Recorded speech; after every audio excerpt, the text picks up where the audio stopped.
안녕하십니까. 저는 전남대학교 인문학연구원 HK연구교수 김청우라고 합니다. 저는 오늘 가족이란 무엇인가 라는 주제로 한국 문학에 나타난 가족상에 대해서 이야기해보고자 합니다.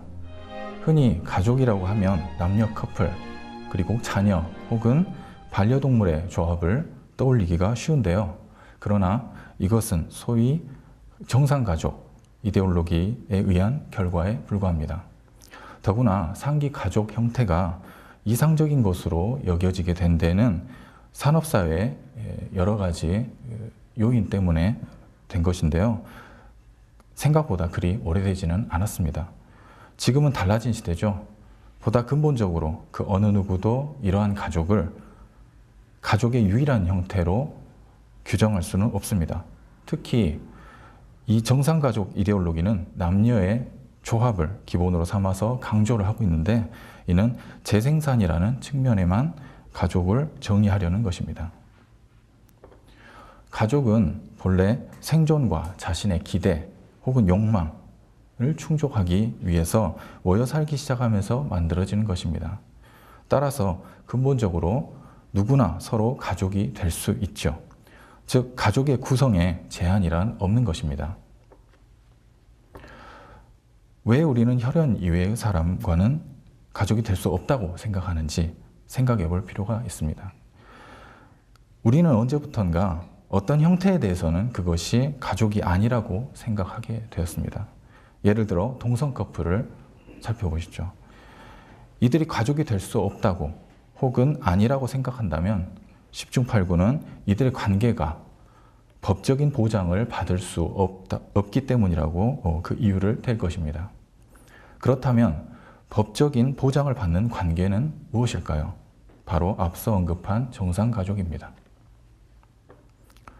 왜 이들은 법적인 보장을 받지 못할까요?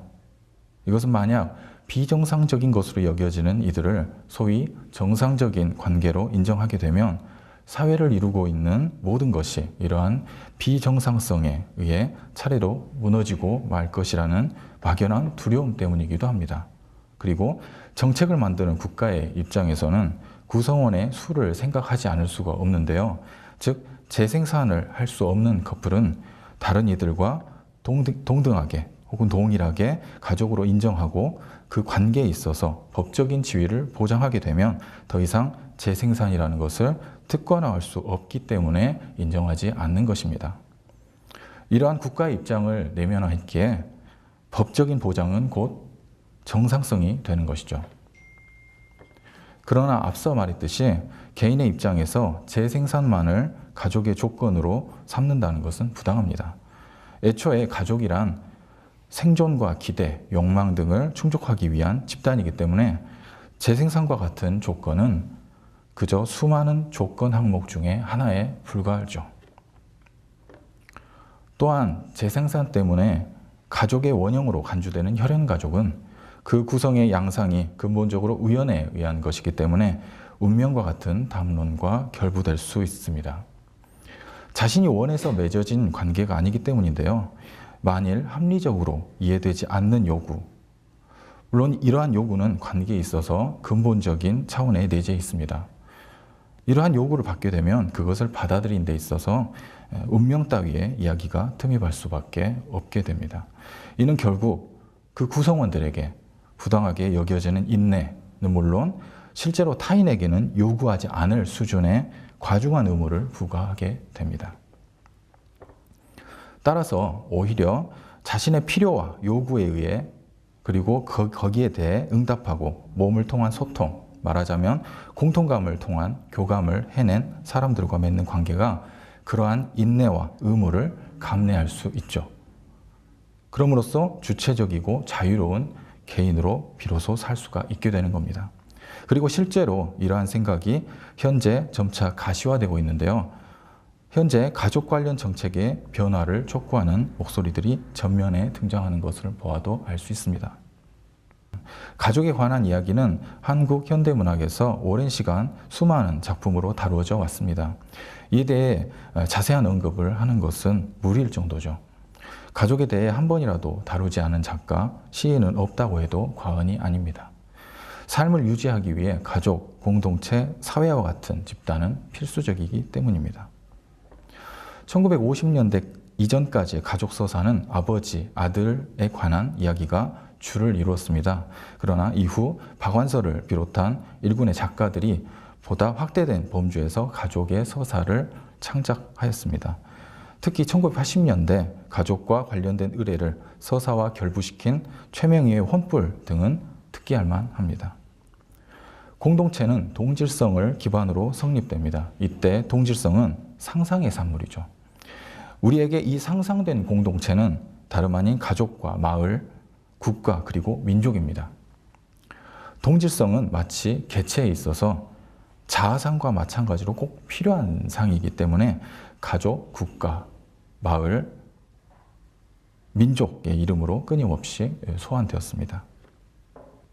최근 급격하게 변화하는 가족상을 담으며 도래할 새로운 가족과 공동체를 상상하는 작품들이 다수 창작되고 있습니다. 서로 다른 시공간을 살게 됨으로 인해 기획된 동질성, 앞서 말씀드린 민족과 같은 기획된 동질성이 더 이상 효력을 발휘하지 못하게 된 시대가 되었습니다. 그러나 여전히 관계를 맺는 것은 필수적인 삶이죠. 작가들은 이러한 딜레마 속에서 상호 존중과 다른 형태의 삶을 이해하려는 노력이 중요하다는 것을 깨닫고 흡입력 있는 서사를 통해 이에 대한 상상을 촉구합니다. 특히 이 시간에는 김혜진이 2017년에 출간한 딸에 대하여를 소개하면서 상기 문제의식에 대해 생각할 기회를 갖고자 합니다. 김혜진의 딸에 대하여는 어머니, 딸의 서사입니다. 지금까지의 소설과 사뭇 다르게 딸이 바라보는 어머니가 아닌 어머니의 시선으로 보는 자신과 딸의 이야기라는 점이 포인트입니다. 여기서 딸은 동성애 연인을 가족으로 여기는 인물로 등장을 하고요. 어머니는 우리의 일상생활에서 흔히 접할 수 있는 기성의 시선을 가진 인물로 등장을 합니다. 문제는 과연 어머니가 딸을 이해할 수 있을지일 텐데요. 이는 곧 서로 다른 시공간에 사는 이들을 이해할 수 있는가라는 문제와 한국에서 여성으로 산다는 것, 이것은 무엇인가라는 문제와 결부되어 있습니다. 하지만 따지고 보면 이해라는 것도 이상하죠. 누가 누구를 이해한다는 것인지 한 번쯤 생각해 볼 필요가 있습니다. 애초에 이들은 다른 사람들에게 이해를 구할 필요가 없는 관계입니다. 그저 인간으로서 받아들여야 하는 관계일 뿐이죠. 이것이 이 소설이 말하고자 하는 핵심입니다. 김혜진의 딸에 대하여의 줄거리를 말씀드리겠습니다. 먼저 자신 역시 마찬가지 처지였으면서도 어렸을 때 해외로 입양 보내져서 자란 아이들을 취재하고 기록하고 그들을 위해 교육센터도 지어진 젠이라는 인물이 등장합니다.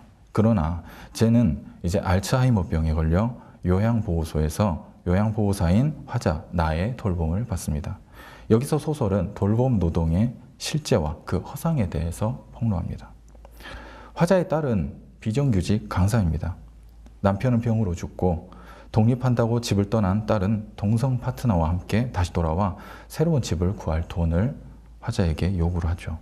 그러나 전 재산이 집을 처분하여 딸에게 나눠준다는 것은 나에게 결코 쉽지 않은 일입니다. 어쩔 수 없이 이 세 명은 당분간 불편한 동거를 시작하게 됩니다. 나는 정성 들여 키운 딸이 남자와 결혼하여 아이를 키우며 소위 평범하게 사는 모습을 보고 싶어 합니다. 그러나 딸은 자신의 연인인 레인과 함께 온전히 스스로에게 집중하며 살고자 합니다. 여기서 화자는 딸을 자신의 소유물로 생각한다는 것이 드러납니다. 그래서 나는 이런 생각을 가진 딸을 이해하지 못합니다. 꼭 그렇지는 않더라도 나의 시선에 딸의 관계는 결코 좋을 수 없습니다. 좋을 때만 좋은, 그래서 언제든 돌아서면 그만일 관계에서 뭘 기대할 수 있다는 것인지 나는 이해하지 못하는 것이죠. 나는 젠의 삶이 이미 그것을 말해주고 있다고 생각합니다. 곁에 아무도 없이 혼자 쓸쓸하게 죽는 삶 말이죠.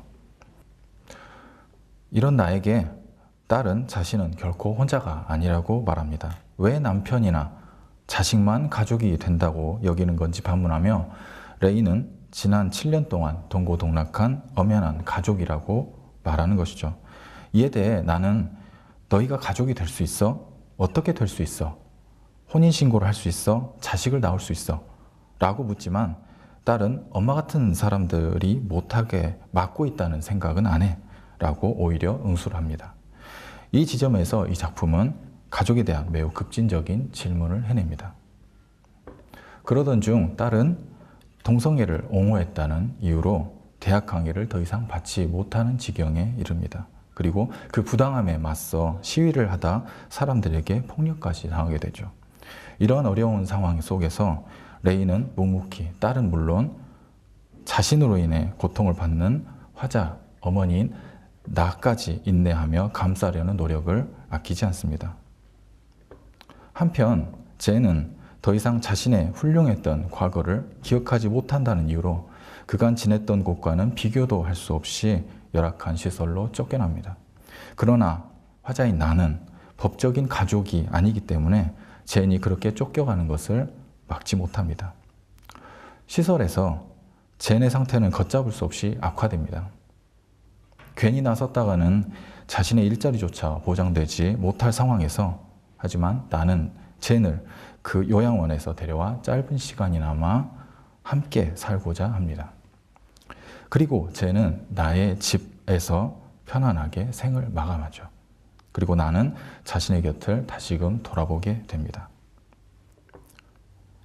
김혜진의 딸에 대해 다음과 같이 생각해 볼 문제가 있습니다. 나의 이러한 행동의 극적인 변화, 이것은 대체 어디에서 비롯되는 것일까요? 이는 그동안 내가 부정했던 레인의 존재, 즉 딸의 동성 연인, 이 존재 때문은 아니었을까요? 남을 위해 희생을 하면 할수록, 그리고 일을 하면 할수록 나아지기는커녕 점점 더 힘들어지는 여성들의 삶에서 연대는 생존과 결부된 삶의 방식입니다. 사람들에게 외면당한 채 외로운 죽음을 맞게 된 젠의 삶 앞에서 나의 행동은 정확히 레인의 삶으로 자리바꿈하는 순간이 되는 거죠. 즉 가족이 되는 겁니다. 즉 제도의 도움이나 강제 없이도, 아니 오히려 그것이 없기 때문에 이루어지는 관계의 가능성을 맞닥뜨리게 된 것입니다. 이 순간 나의 편견, 그동안에 가지고 있었던 가족에 관한 편견은 의심에 붙여지게 되죠. 문학은 각각의 삶에 스민 신비와 복잡성을 담고 있기 때문에 우리는 구체적인 인간 존재를 총체적으로 이해하게 됩니다. 그리고 결국에는 인간으로서 공유해야 할 보편적 가치를 깨닫게 되죠. 구체적인 이름과 이야기를 가진 인물이 있을 때 우리는 그가 처한 상황과 그의 고통에 쉽게 반응을 보이기 때문입니다. 문학은 그의 상황과 내면 세계를 생생하고 구체적인 언어로 묘사하며 독자는 작품을 읽어나가며 그 상황에 대해 적극적으로 감정이입하게 됨으로써 행복, 기쁨, 고통, 공포, 두려움, 희망 등에 공감합니다. 김혜진의 딸에 대하여는 이러한 역할을 충실하게 해냅니다. 그래서 우리는 이제 그가 했던 질문을 화자인 나처럼 해낼 필요가 있게 되고 동시에 그럴 수도 있게 됩니다. 가족은 그 누구와도 될 수 있고 또 그렇게 되어야 한다는 것이죠. 그때야 비로소 우리는 진정한 나로 그리고 관계로 살 수 있을 것입니다.